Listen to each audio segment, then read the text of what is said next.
Doctor, you hit on the third leading cause of death in the United States, and I'm sure most of us could figure it's either heart-related or cancer or diabetes, things like that. Can you clue us into what that is and why? Yeah, okay, and thank you for asking that, because this is the 10,000-pound gorilla in the room that nobody's talking about. The third leading cause of death, as published in the Journal of the American Medical Association, is MD-directed treatments. This means you go to a medical doctor, an MD. He gives you a treatment and you die from it. According to the United States Department of Health and Human Services, 15,000 Medicare patients a month are killed by MD treatment, and nobody goes to jail. A handful of terrorists fly 2 planes into the Twin Towers. 3,500 people die, and we go to war. But 15,000 people a month are killed by medical doctor treatments, and we don't bat an eyelash. This is because we have been, I don't want to say brainwashed, that's not the correct term, but we have been, for the last 100 years, kind of led into this false belief. You know, I think it was Marcus Welby that started it, that the medical doctor is king and knows everything about everything. And really, you need to just shut up and follow your medical doctor's advice. Most people in the United States have no idea at all of the history of the evolution of medicine in the United States. In the early 1900s, it was a relatively level playing field between the chiropractors, the osteopaths, the homeopaths, and the MDs. In 1915, 1920, there was something called the Flexner Report.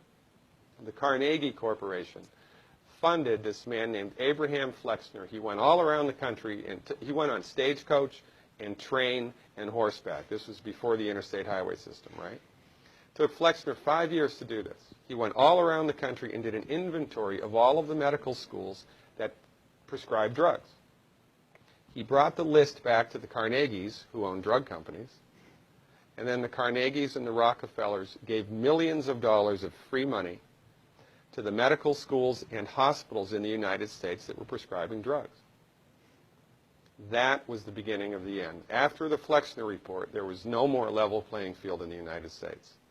And the MDs started a juggernaut that's taken off. Most people in the United States think that the predominant medicine here, MD-directed pharmaceutical medicine, we think that those guys are top dog because their therapeutics are better than the homeopaths or the naturopaths or the chiropractors. It's not.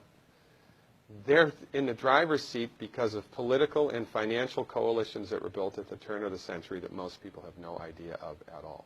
And it's a gigantic problem. And I mean, it's crazy, right? It's the third leading cause of death. And yet, when the government makes noise about messing with people's insurance, everybody freaks out. Mm-hmm. And that's a whole other thing to talk about, isn't it? Because what is medical insurance? When you buy medical insurance, what are you doing? You're betting that you're going to get so sick you will not be able to afford it. Mm-hmm. Right? Yeah. Right. And then, so you pay good money every month to gain access to a system of medicine that's the third leading cause of death in the United States.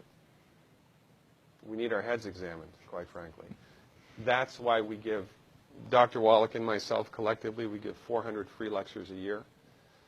And we're building a grassroots network because people don't know this. I mean, I come to my lectures and they look at me and say, couch potatoes live longer? Medical doctors, the third leading cause of death? You know, what's going on here? We're like the people, you know, in Galileo's time saying, hey, everybody, you know, it's the sun that's at the center of the solar system, not the Earth. Well, hey, everybody, the Earth is round, it's not flat. Or, hey, everybody, slavery's a bad thing. Right? This is we have a social agenda here. Why do we have a social agenda? Because people are suffering needlessly.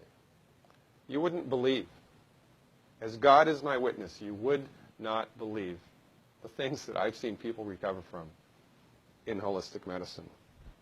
The body's ability to fix itself is remarkable.